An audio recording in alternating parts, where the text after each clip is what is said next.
नमस्कार। आप सबको बहुत बहुत बधाई और मंगल कामनाएं। इस खबर का हम सबको बहुत बेसब्री से इंतजार था, पूरे राष्ट्र को इंतजार था। फाइनली सरकार ने वो फैसला लिया जो जन आकांक्षाओं के अनुरूप है।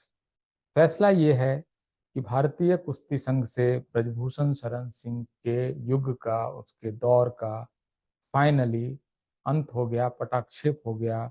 वो एक दौर था जो अब जिसको लोग शायद याद भी न करना चाहें।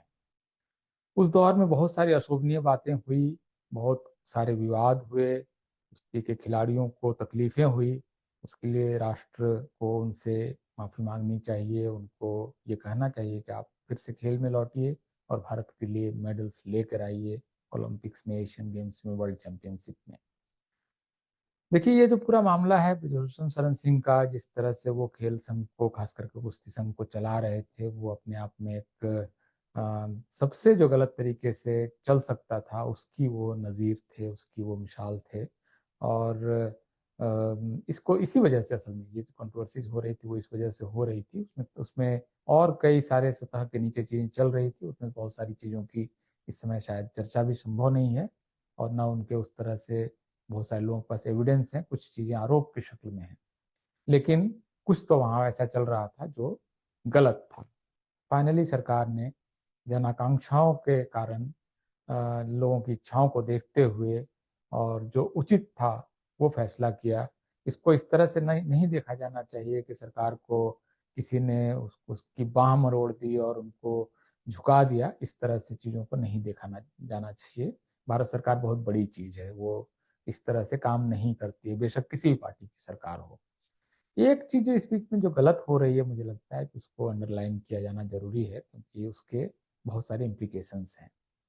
जैसे कि ब्रजभूषण शरण सिंह को जब हटना पड़ा तो उन्होंने अपने एक आदमी को अध्यक्ष बनाने की वो उन्होंने प्रक्रिया शुरू की। और चूंकि इसमें वोटर्स जो होता है वो राज्यों के कुश्ती संघ होते हैं, तो कुश्ती संघ, राज्यों के कुश्ती संघ जिन्होंने बनाया है वो अपना आदमी फिर से बैठा दे सकता है। तो ये उन्होंने बहुत आसानी से कर लिया। और ये जब करने के बाद जो एक अहंकार दिखा उस व्यक्ति का और उस परिवार का और उनके बेटे का, कि दबदबा तो है और दबदबा तो कायम रहेगा, ये असल में एक तरह से अतिरेक है। ये मतलब आप इसको एक्सट्रीम पर ले जा रहे हैं, और यहाँ पर प्रतिक्रियाएं होती है। वरना आप इसको सहजता से अगर लेते तो शायद इस तरह की प्रतिक्रिया नहीं होती। आपने इसको एक पूरे जो आपके विरोध में जो पहलवान है उनके खिलाफ अपनी जीत के तौर पर इसको आपने पेश किया कि हम तो हैं और हम तो महाबली हैं। ये असल में कोई भी सरकार, मुझे लगता है कि इसको अच्छा नहीं मानेगी। उसमें महाबली जो है लोकतंत्र में, वो सिर्फ और सिर्फ सरकार को होना चाहिए, संसद को होना चाहिए। कोई व्यक्ति इतना बड़ा नहीं होना चाहिए जो उनसे ऊपर नजर आए। और ऐसा व्यक्ति जो अपने राजनीतिक कारणों से, ब्रजभूषण शरण सिंह, जब उनको लगा कि सेकुलर सरकारें हैं, तो वो समाजवादी पार्टी में रह के कुश्ती संघ चला रहे थे, और जब लगा कि बीजेपी का दौर आ गया है तो बीजेपी में रह के कुश्ती संघ चला रहे थे।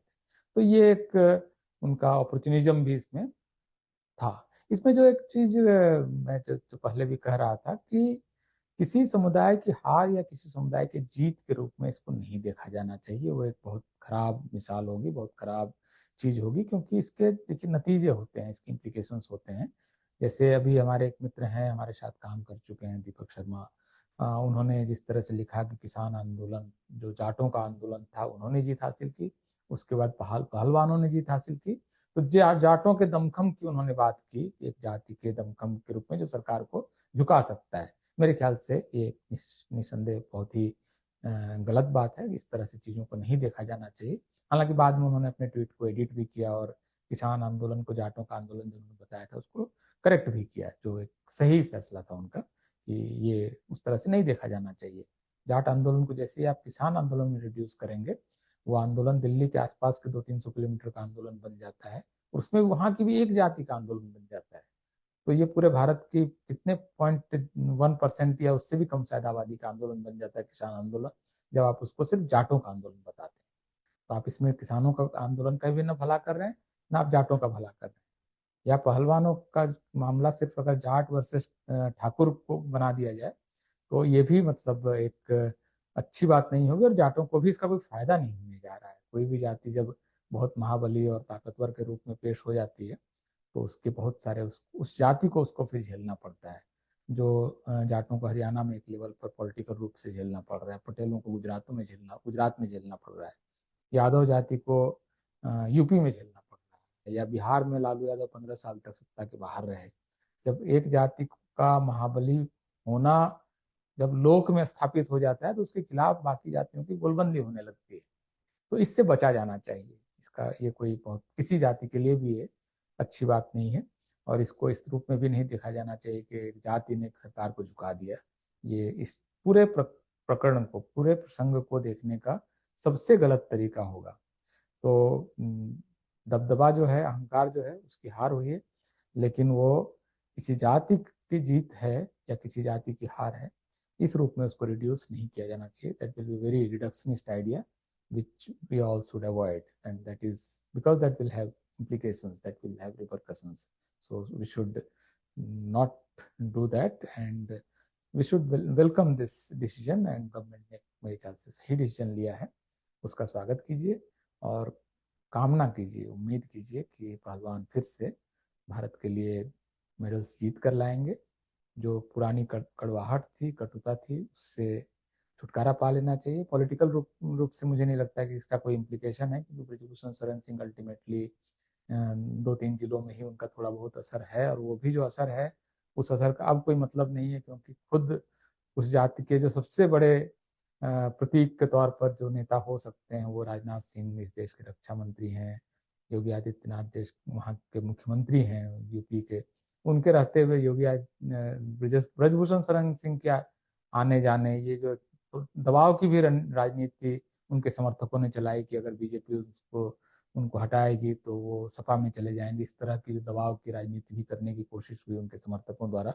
इसका भी गलत असल में असर गया है कि कोई आदमी जो पार्टी 300 से ज्यादा सांसद लेकर लोकसभा में सरकार चला रही है, उसको ब्रजभूषण से शरण सिंह जैसे किसी आदमी को, उसको मतलब उनकी सरकार की बाह मरोड़ते हुए दिखे, यही कोई सरकार क्यों बर्दाश्त करेगी। तो ये सब मिला जुला कर जो कुछ हुआ, चलिए हो चुका जो होना था, और अब उम्मीद करते हैं कि मतलब पहलवान फिर से कुश्ती के अखाड़े में होंगे, और वो वही कर रहे होंगे जो उनको करना चाहिए।